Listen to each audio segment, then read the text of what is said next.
Marinaro, the Sick Podcast, CF Montreal Talk. CF Montreal was in New York City last night versus New York City FC. We know they don't have a lot of success versus the team, especially at Yankee Stadium in New York. And once again, it was total domination by New York City FC, especially in the first half. A couple of first half goals, and that was it. CF Montreal lose by a score of 2-0. It was hard to find any positives. We'll try. We'll really try our best. Jeremy Filosa of 98.5 FM and IMFC Radio was there earlier today at Centre Nutrile, had a chance to speak with Hernan Losada, and he had a lot of interesting things to say, especially when it came to Victor Wanyama and Mason Toye. What did he say? You'll soon find out, because Jeremy joins me. And oh yeah, you know who else is going to join the parade? Wilfred Nancy and the Columbus Crew. They're next up in Montreal on Saturday night. We'll preview that one as well. It's all coming up. The Sick Podcast, CF Montreal Talk. Turn up your volume. Because you're about to listen to The Sick Podcast. CF Montreal Talk. Here's the chance. Here's the chance. They've got the goal. Absolutely incredible. Cameron Porter delivers the goal to send Montreal Impact into the CONCACAF Champions League semi-final. The sickest CF Montreal podcast. It's gonna be sick. Marinaro, the Sick Podcast, CF Montreal Talk. I don't know if I'm coming in too hot, but hopefully it's better now. Without further ado, let's bring in Jeremy Filosa from 98.5 FM and IMFC Radio. What's going on? How's it going, Tony? Look, it's going as good as can be. I don't have my normal setting, obviously, right? The background is not the background of the Sick Podcast. Here I am in a hotel room in northern Portugal, and I'm trying to do my best and trying to work through it, even though I'm supposed to be, quote unquote, on vacation, but it's not really a vacation when you're working. There's no vacation for media people. You know that. I don't have any vacation. Well, there are some members from one job to work at the other job. Well, there are some members of the media who take 2 and 3 months vacation. Personally, I never did. But anyway, you know what I say? Hockey, maybe, yeah. Yes. You know what I say? God bless them. Yeah. God bless them. For them. All right, okay. I hope to be like them one day. All right, okay. Let's take a look at what was the starting lineup last night in New York City, Jeremy, for CF Montreal. There you have it. Jonathan Sirois in goal, a 3-man back line of Waterman with Campbell at right back. Pardon me, at right center back, that is. Corbo at left center back. At left wing back, Lapalainen. At right wing back, Zachary Broguillard.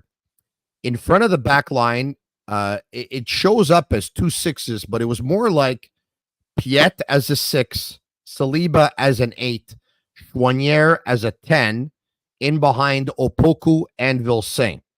The substitutes, Pantemis, Wanyama, Alvarez, Hamdi, Ofor, Duke, Lassiter, Ibrahim, and Jabang. There's a couple of things that, we should point out. One, Mason Toye doesn't make the 20. And number 2, Sean Rea doesn't either. Number 3, once again, Wanyama doesn't start. So there's a lot for us to talk about here. What did you think of the starting lineup? What did you think of the first half? Well, okay, so the starting lineup, a couple of things that I would have done maybe a little differently. I would have liked to have Wanyama in there, and I'm going to explain why.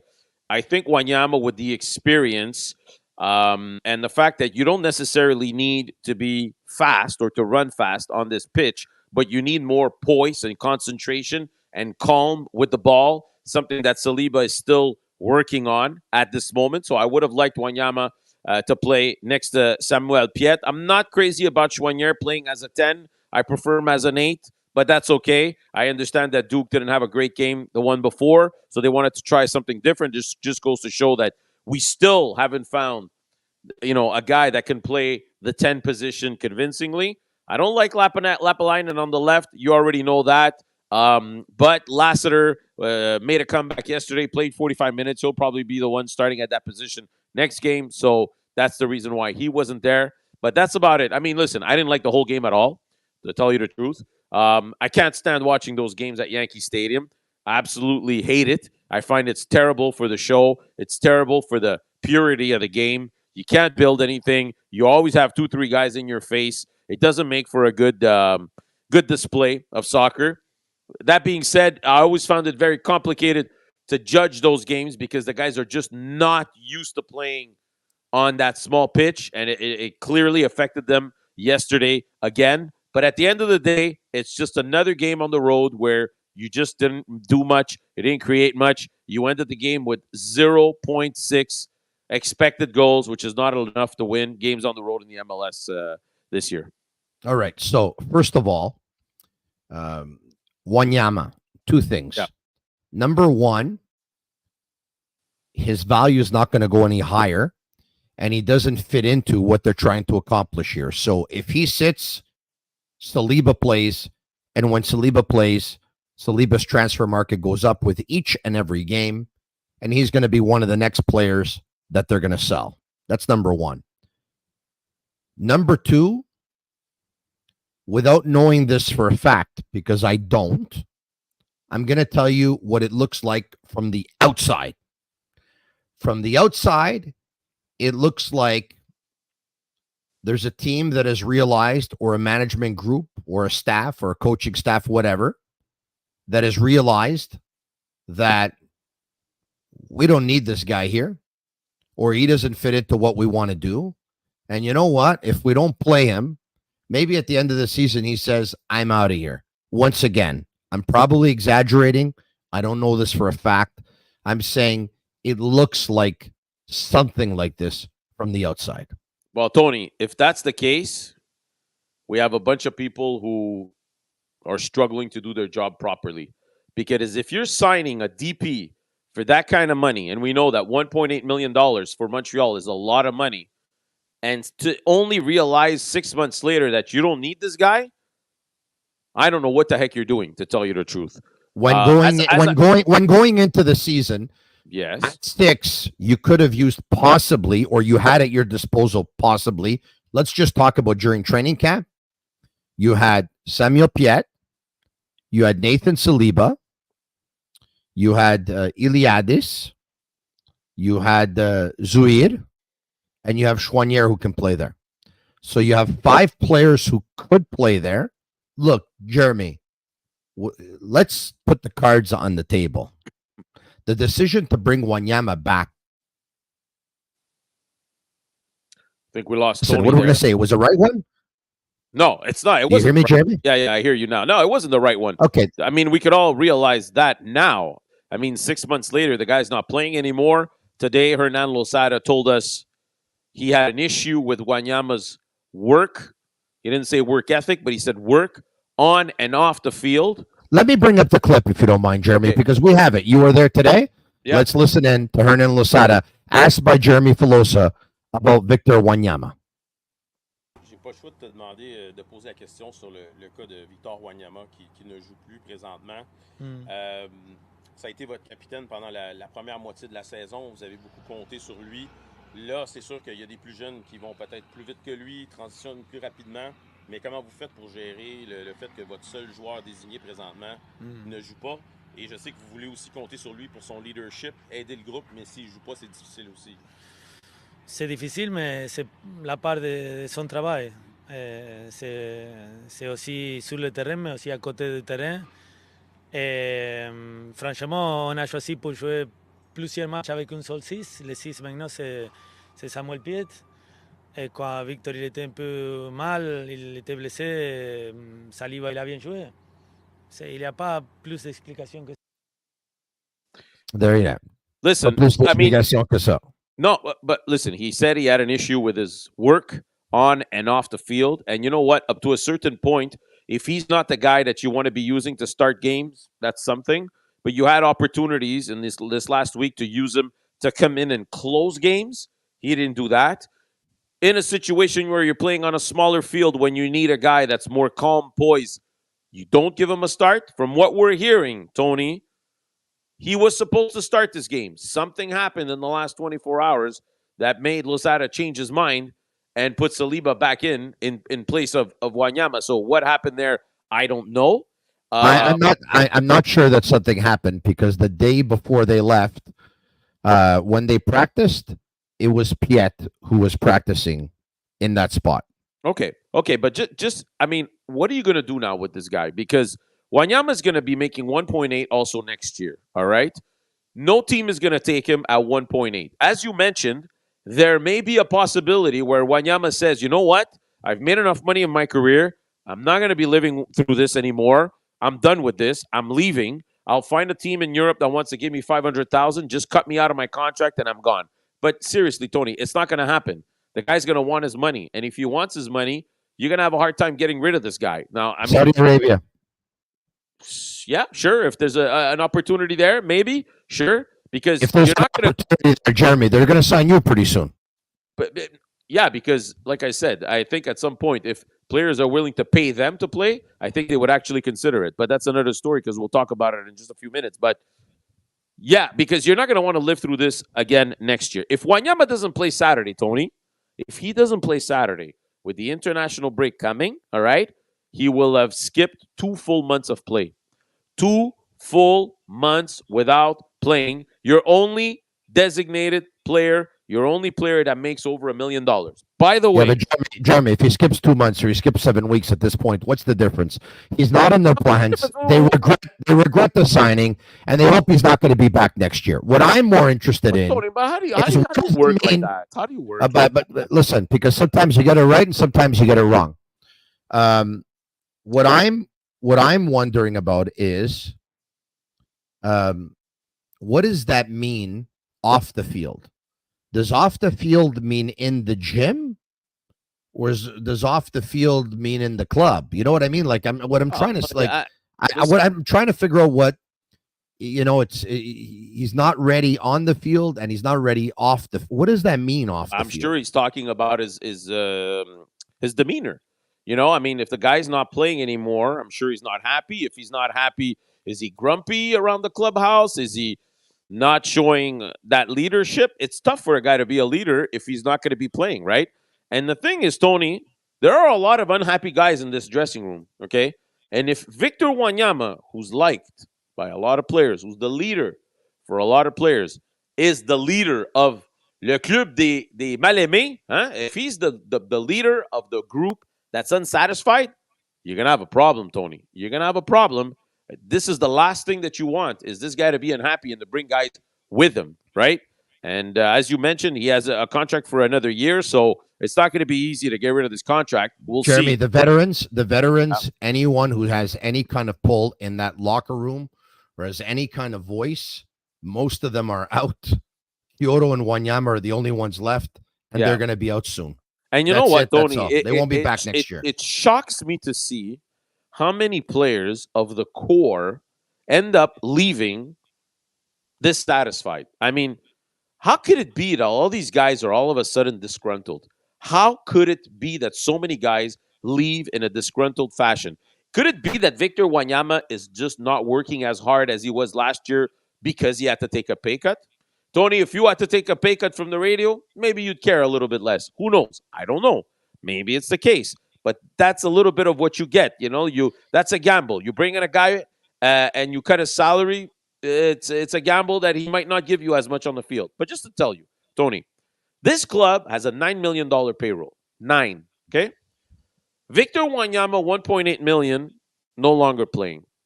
Romel Kyoto, $1 million, he's injured. That's not their fault. Mason Toy, not dressed. We'll talk about it in a few seconds, $600,000. Milovic doesn't make the trip, again, $600,000. Hamdi plays a handful of minutes here and there once in a while, $600,000. That's 2 points. That's $4.6 million of $9 million that basically never plays. I'm going to take it a step further. Because you're talking about some salaries. How about if I tell you, okay, for example, Saliba, who plays all the time now. I think he started 7 of the last 9 or 8 of the last 10, something like that. All right. Who makes nothing compared to, the Wanyamas of this world who haven't played in 7 weeks. Vilsain, who makes nothing compared to other strikers like Toy, Ibrahim, and Ofer. Choinière, who makes nothing compared to guys like Miljevic and Hamdi. And you know what this disparity that I'm talking about is? Is that all the local players are basically given a salary as if that they should be grateful that they're playing in Montreal and that Montreal is the only team or the only city that would have taken them, and they underpay them compared to the rest of the team. Yeah. Well, listen, Piet had to take a pay cut, and he's probably one of 2 or 3 players that if you'd go around the city and you'd ask who plays for CF Montreal, his name would come up all the time. He didn't take a pay cut. He had difficult negotiations. He didn't get as much as he wanted. Yeah, well, you know, he wanted in the 600s and he got like 420 or whatever it is. Where was he at last year? Didn't take a pay cut. Where is he? Same amount? He had a hike. I think it was 100,000 more or whatever it was. But just to say, Tony, my correction. How are we going to make this work? And about the Quebec players, listen, nobody's tying them here, right? If these guys are doing well and there's interest from Europe and they want to go, I tell them, you know, do what you need to do. Do what's good for you. But to my point, Piet makes 3 times less than Wanyama, correct? More than less than that. More than less. Yeah, about a fourth. About a fourth. Okay. Quarter. Yeah, and does all the radio interviews and does all the TV interviews and shows up to all the events and is there and he's their ambassador and he shakes hands with everybody and his jersey's a lot more sold. How are we going to make this work when you already have the lowest payroll in the league and now you're cutting that in half because there are certain players that are either in the doghouse or not giving enough or, you know, not giving enough for the But Jeremy, to their credit, they're in a playoff spot anyway, Jeremy. You're right. I don't know how. I'm not going to lie to you. I don't know how, but they're in a playoff spot anyway. Like, they got absolutely destroyed yesterday. Don't look at the second half. The New York City FC took a 2-0 lead. Yeah. They ended up going into a low block, and the second they scored the 2-0 goal, they ended up conceding possession because they just wanted to hold them at bay and just end the game 2-0. Yeah, I mean, New York City hadn't won a game, Tony, in almost 2 months, and now they're at home 2-0. You know, they're not going to take a chance to blow it. I mean, I was watching the game on Apple TV, and the English play-by-play guy said, I can't believe after how badly NYCFC has been playing over the last 2 months, how easily they're handling Montreal. And he basically said, with their 2 hands in their pockets and without breaking a sweat. These are his words, not mine. And I don't, to tell you the truth, I don't even know why Montreal looked that bad yesterday, considering on a smaller, more narrow field, they don't play a ball possession style anyway. They skip lines all the time. They play long balls all the time. They had 2 players up top. I don't know why they looked that bad. What I do know is this. Yeah. Corbo got obliterated on the first goal. Waterman got obliterated on the second goal. And the first half yesterday was a learning moment for everyone, especially Corbo, Waterman, and Losada, because that team in the first half yesterday had no idea. Listen, for me, you know, I would like to see a 4-4-2 formation on a small field like that, whether it be a 4-4-2 diamond or a straight-up 4-4-2. I don't think a 3-4-3 is the ideal way to play with wingbacks on a small field like that because those crosses are not going to make it into the box simply because there's so much traffic. There are so many players. But again, you know, they play 3-4-3 all the time. So do they have what's necessary to all of a sudden shift to another formation? I don't know. Anyways, so we have the situation with Wanyama. Now, I asked him about Mason Toy because Mason Toy didn't make the trip. And he basically said, let's bring it up. Let's bring it up. Qui sont peut-être pas à 100%, étant donné que hier, vous avez habillé des gars comme Alvarez et Jabang qui probablement n'auraient pas joué dans ce match-là. Ça veut dire que les 2 autres sont pas top là, présentement. Tolkien, bien sûr, il était blessé. Il avait quelque chose dans son adducteur. Il n'était pas prêt physiquement pour ce week-end. Toy, il n'était pas blessé. C'est simplement les choix de le staff qu'on a décidé que Vilsain, Sunusi et Ofor ont été les trois attaquants pour mettre sur le ventre. Je ne peux pas aller avec 4-5 attaquants, malheureusement. Au Poco, il a aussi commencé tous les matchs. Donc, c'est un choix qu'on a fait avec tous les staffs. Mais ça ne veut pas dire qu'on ne compte pas sur lui. This is what I don't understand. Hmm. How does Toy not dress and Sanusi dress? So I'm going to take, for example, Ofer. Ofer's big. He's strong. He plays back to goal. He shields defenders. He protects the ball. He can play in link up. He's good on the aerial game. His weaknesses, we know what they are, right? It's ball to foot, it's first touch, it's ball control, it's technical, coordination. Those are his weaknesses. But he has strengths, okay? Yeah. But now, how do you leave Toy out of the lineup in favor of a Sanusi? What does Sanusi do better than Toy? Because I'll tell you right now, the first goal of a finisher, of a striker, is finishing, scoring goals. If you have finishing drills between the two of them, I'll put all my money in my pocket, in my sock, in my bank, in my vault, in anything, even though I don't have a vault because I have no money. But I'll put all my money on Toy over Sanusi. I don't get it. To the point where, and I'll finish with this, that I think it's almost come to the point where someone should drive Sanusi to Plattsburgh Beach or the nearest beach. Go to Oka if you want. It's not that far. Put the ball on the sand, okay, and make him kick it into the water. If it hits the water, he stays on the team. If he misses the water, he's got to go back home. I'm not betting on that, by the way, because I'm not so sure he's hitting the water. Continue. Okay, listen, Tony, what we're not there at practice, and we don't know who are the guys that are giving 100% all the time.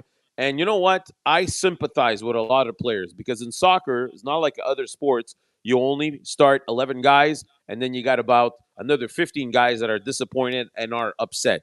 I am of the opinion and of the thought that if you want to have a winning team, you have to try to include as many people as possible. And as the head coach, you got to try to stay away from, this guy, I don't like his face. This guy, I don't like his attitude. This guy, you got to do what's best for the team. And I know sometimes it's not easy, but and I've seen this from coaches with CF Montreal year in and year out. When you're in the doghouse, you're basically there for the whole year. I can understand a coach saying, I'm upset about this, I'm upset about that, I didn't like the effort here. You know what? You're going to skip a game, you're going to skip 2 games. But after that, I want to sit with that player in my office and say, all right, I sat you for a game or 2. Now I'm going to give you your chance again. And it's going to be up to you to prove to me that I'm wrong. But if you never give these guys the chance again, Tony, who's winning here? How do you win? Does the organization win? No. Does the player win? No. Do the fans win? Nobody wins. I don't understand this obsession of continuing to keep guys in the doghouse forever and ever and ever and ever and ever. I don't get it. What's happening with Sean Reyes? Scandalous. So, yeah. Sean Reyes is a perfect example, and I'm going to tell you why. 2 weeks ago, I'm in Vancouver, okay? I'm in Vancouver. The Whitecaps are playing. Simon Betcher, one of their best young prospects, okay, is not playing that game for Vancouver. They got him in the first round. He's a good goal scorer. In the afternoon, all right, the MLS Next Pro team is playing. Betcher is there, and he's playing. So he wasn't, but he was just a following game. So what I'm saying is, these guys that are not playing, Rhea, Miljevic, and company, these guys have to play every week somewhere competitive so that they can show you that the coach is wrong and they can do the job. But if they're not playing ever, not on the first team, not in the reserves, Epipi, Epapa, what are we doing here? How are these guys going to get better? I don't know. Jeremy, At one point, you stop caring if they're going to get better if they're not in your plans anymore. But again, How are these players? Wanyama.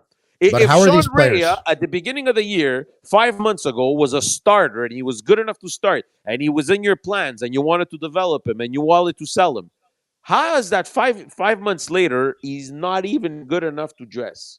Jeremy, you go back. Okay, you go back to game one. Jeremy, go back to game one. Yeah. Okay. What did we say about this team at the number 10 position going into the season? Going into the season, what did we say about this team? Well, remember, Bryce Duke was not here. They didn't have anybody established to play that position. Milovic was your best hope. Okay. He got hurt during camp. They kept telling us that he had a sensational camp before his injury and that this is the guy that we were targeting to replace Mihailovic. And who played number? Things changed that badly in 5-6 months. Perfect. So Bryce Duke was not here for game one of the season because they acquired him after a month and a half or a couple of months or whatever it was. Yeah. Maybe even more than that, but I don't have my calendar in front of me.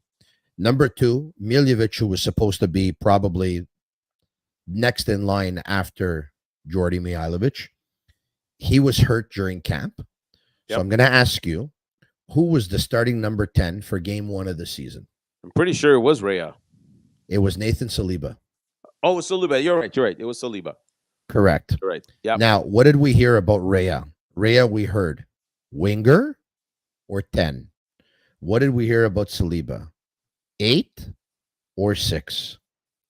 And Saliba, with a few games under his belt and 7 games in the PLSQ last year, supplanted Rea for the privilege of starting game one at the number 10 position after Rea did what they asked him to do, go to the CPL, dominate, play there for a year. After a year, go back, dominate, went back, dominated, won the U21 Player of the Year in the CPL. But yet in game one, who was given the privilege? The player. Listen, it was Saliba. Yeah. So I'm gonna put I'm gonna put it this way. Take a look at the players that play. I think it's pretty obvious what's going on here.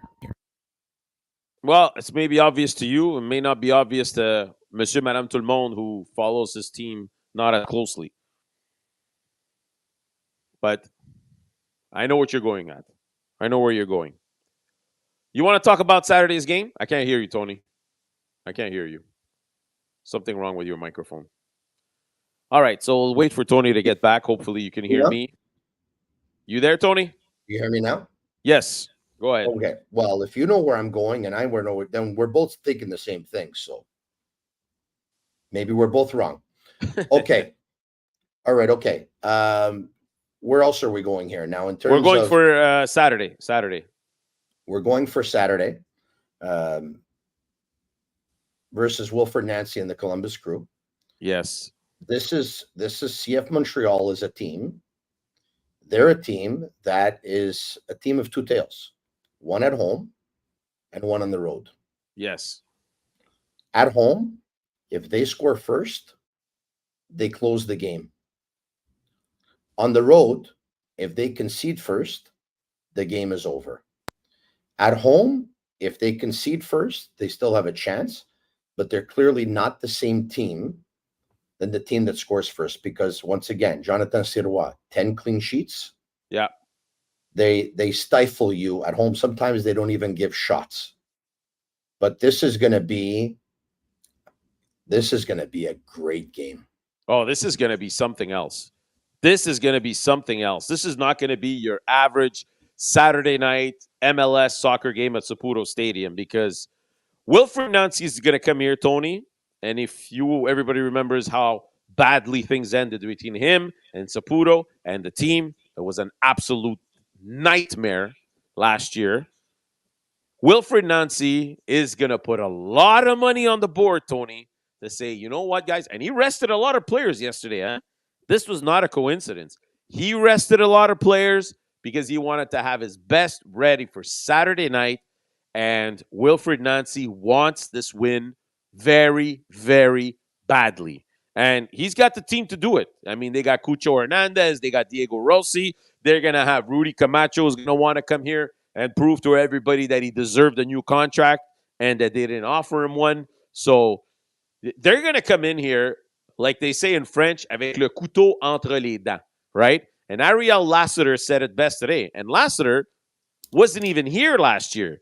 And he said, from what he feels in that dressing room, he said, it's going to be a dogfight out there. That's exactly his words. It's going to be a dogfight. I'm expecting fireworks on Saturday night at Saputo Stadium, Tony.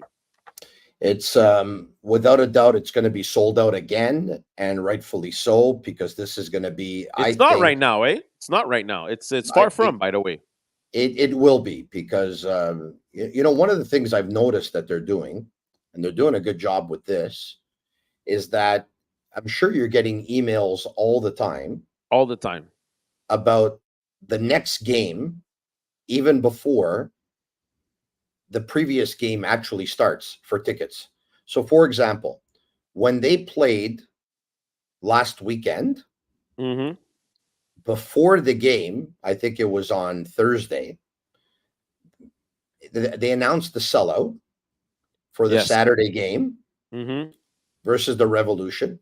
And they were already promoting the upcoming game versus Columbus to get your tickets. They're doing a very, very good job with that. But also, if you look at tickets.ca, and I don't know why this is, I'm guessing, I don't know, they're struggling to sell the tickets. I have no idea. Because usually tickets.ca have that, what is it called? Interactive pricing or whatever, tarification, whatever. It moves around depending on if the tickets are selling or not. So here's an email I got from tickets.ca. I don't know if people can see it. 40% discount for Saturday night's game against Columbus. Tickets starting at $29 instead of $40. So, it's funny, Tony. Yesterday I was it's a great deal. The guy who delivers my meat comes to my house and he likes to talk sports, right? When he comes over. So I ask him, you go to Saputo Stadium? He's like, yeah, I go a couple of times a year. I go, do you like soccer? He's like, no, not necessarily. But he's like, I like sports. And, I bring my family. And he goes, it's not expensive. There you go. There's your answer. He doesn't really like it. He doesn't really follow it. But it's an outing. Brings his kids. Not expensive. And they're filling the stadium right now. And, I mean, it's whatever they're doing right now, Tony, it's working. Because, they've had, 4 sellouts this year? 5 maybe? I don't know. They've had pretty good crowds. But the tickets are not selling well for this weekend, Tony, and I'm very surprised. With Nancy coming back, I don't know if it's because school has started. I have no idea, but I don't think there's more than 14,000 sold right now. I'd be shocked if it doesn't sell out. I'd be willing to bet that it will sell out. And I'm going to tell you this, and it's not only because I love the sport. I think it's a great bang for your buck. I think it's a great night out. You want to be outside on a summer night. Okay, maybe there's not a million things to do in that area, very unfortunately. But you know what? For $30 a ticket nowadays, it almost costs you that much to go to a movie. Yeah, pretty much. You're outside, you're not closed inside, and you're going to see, you know what? You're going to see great players. You're going to see a DP.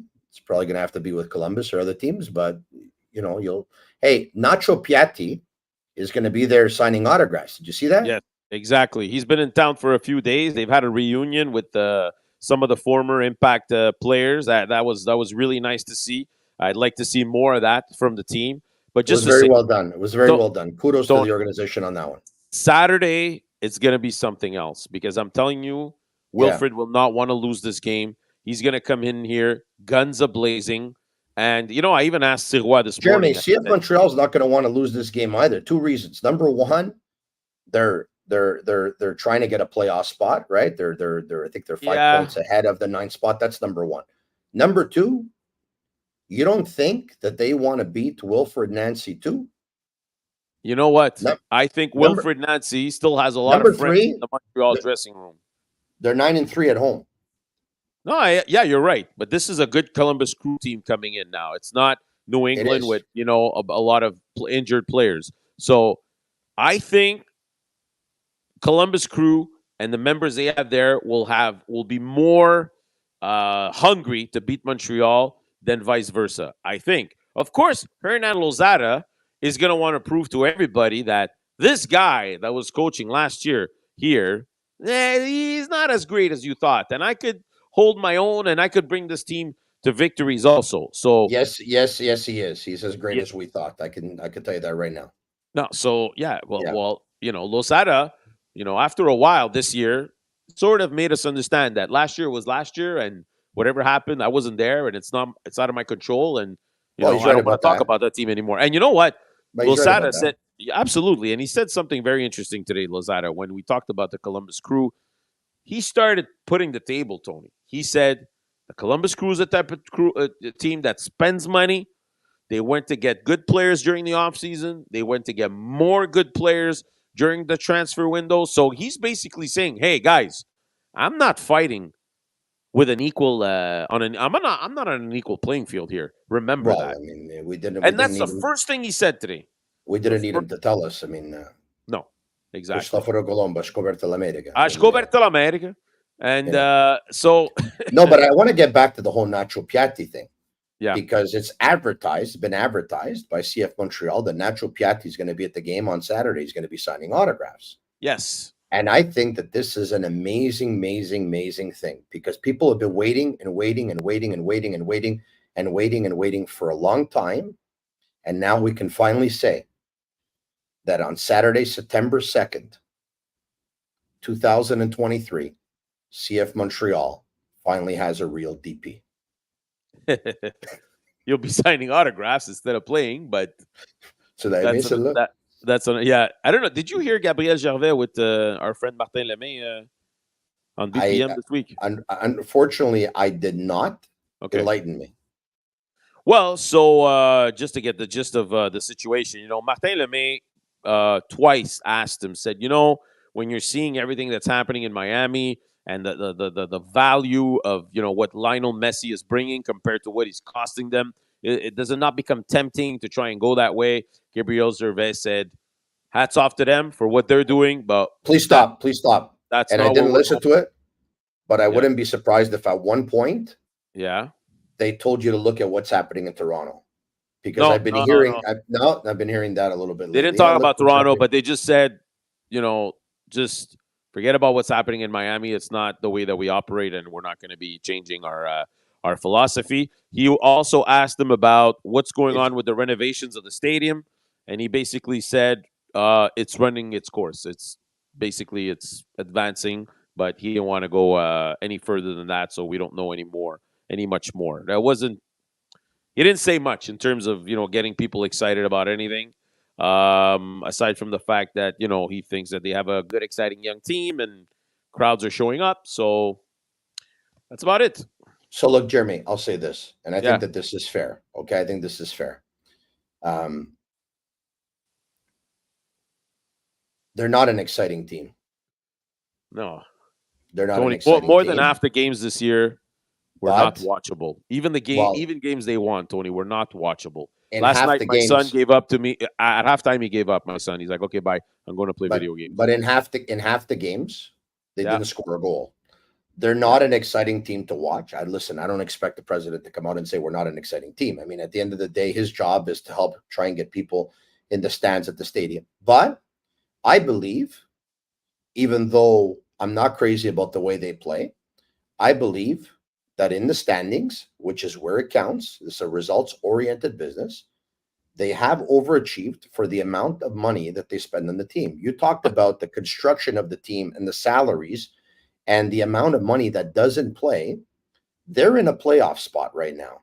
Now, you can blame the other teams below them if you want, but at the same time, we have to tip our hat and say, good for them. They're in a playoff spot right now.